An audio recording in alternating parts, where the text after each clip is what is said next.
सज्जन श्रोते हो, निशिदिनी मध्ये आपलं स्वागत आहे. मानवा तुझा तू स्वयंसिद्ध, मानवा तुझा तू स्वयंसिद्ध अशा अर्थाचे निरूपण आहे.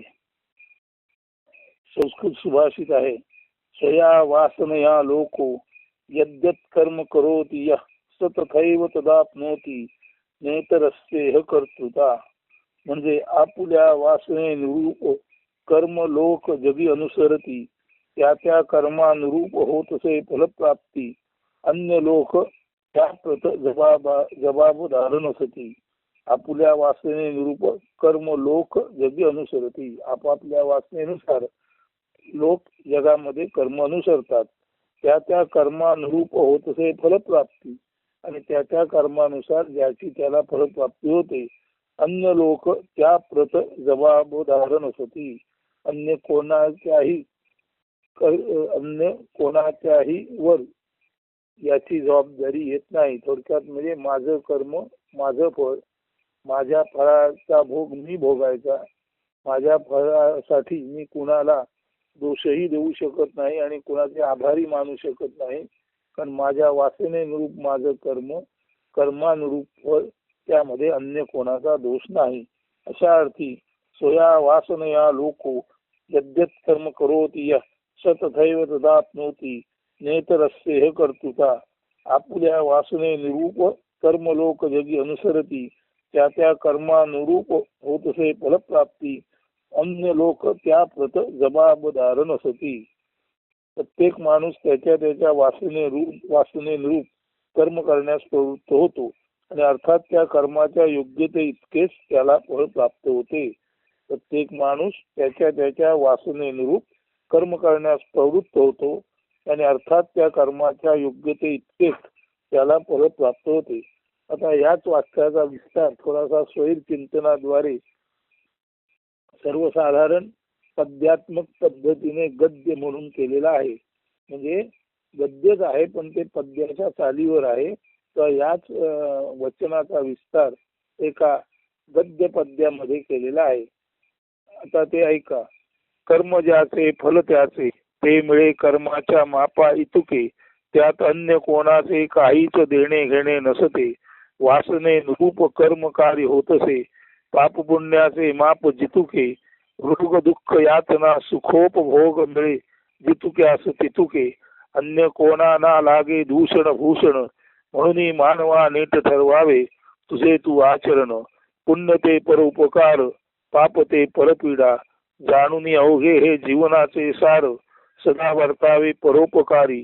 जाणते अजाणतेपणी न पाप घडावे, म्हणून तू नित्य हरिचरण शरण असावे. जो हरिचरण मने दृढ धरी, त्याच्या मनोवासना नासती. हरिचरण धरता हरी, त्याचे मनहारी म्हणजे नष्ट करतो.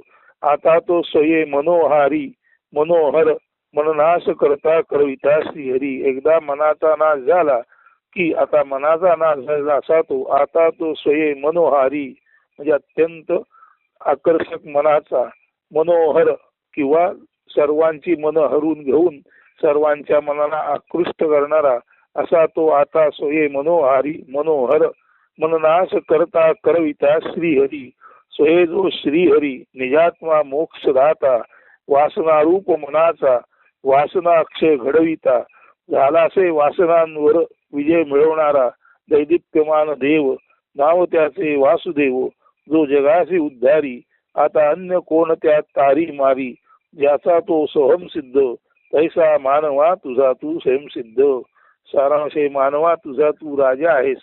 तू पुण्य केलेस तर तू सम्राट आहेस, पाप केलेस तर तुला सजा मिळणारे, आणि खऱ्या अर्थाने तू स्वयंसिद्ध आत्मा श्रीहरी म्हणून झालास. वासनांवर जय मिळवणारा झालास तर खऱ्या अर्थाने तू वासनांवर जय मिळवणारा वासुदेव निजात्मा परमात्मा असा आहेस.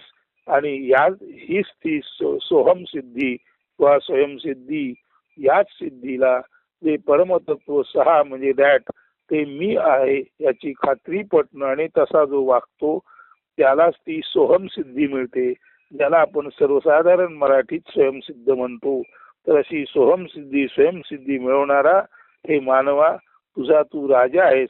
हे नीट समजून वागलास तर निश्चितच तूच सर्वांचा करता करविता आहेस, नव्हे तूच सर्व गोष्टीचा निर्माता आहेस हे समजून तू वागलास तर अर्थातच मानवा तुझा तू स्वयंसिद्ध म्हणजे तूच तुझ्या भाग्याचा विधाता भाग्य विधाता असा याचा अर्थ आहे.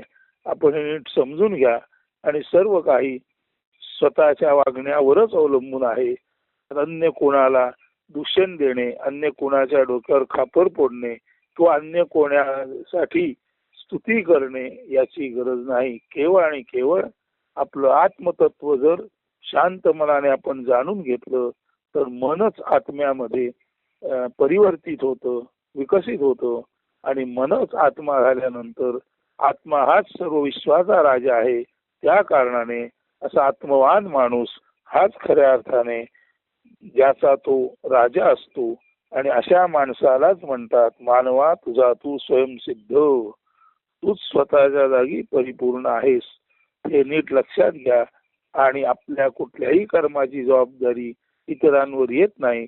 आपलं कर्म आपलं फळ, आपलं पाप आपला भोग, आपलं पुण्य आपला योग हे नीट समजा आणि केवळ फक्त स्वशुद्धी म्हणजे आत्म्याची शुद्धी नव्हे, आपण आत्मा आहोत आणि त्या शुद्ध आत्म्याचं दर्शन घेता घेता आपल्या मनातील जे इष्टनिष्ठ सर्व आहे, जे कंडिशनिंग आहे, जे बंधन आहे, जे प्रदूषण आहे, थोडक्यात म्हणजे मनाचे सर्व तऱ्हेचे प्रदूषण नष्ट झाले तर मन एखाद्या निर्झर स्वच्छंदी झऱ्यासारखं वाहत असतं.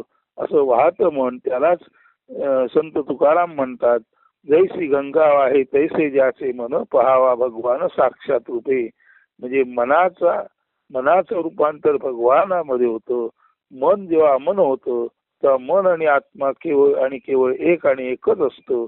असा ज्याला आत्मा मनाच्या प्रदूषण विरहिततेमुळे मिळाला, असा ज्याला आत्मा फ्री फ्रॉम कंडिशनिंग झालेल्या मनामुळे मिळाला, तो निश्चितच त्याच्या जागी तोच सर्वांचा कारक मारक तारक आहे. आणि अशा अर्थाने तुझा तू वाढवी राजा हे वचन आपण समजून घ्यावे. तुझा तू वाढवी राजा म्हणजे तुझा तूच आहेस. लक्षात ठेव, तुझा तूच राजा आहेस आणि तुझा तू वाढवी राजा म्हणजे हे मानवा तुझे सम्राट पण वाढवणं, तू सर्व विश्वाचा निर्माता असणं हे केवळ आणि केवळ तू तुझ्या अवलोकनातून, तू तुझ्या आत्मदर्शनातूनच करू शकतोस. म्हणून तुझा तू वाढवी राजा म्हणजे हे मानवा तुझं वाढते पण, तुझे मोठे पण, तुझे राजे पण तुझ्याच हाती आहे.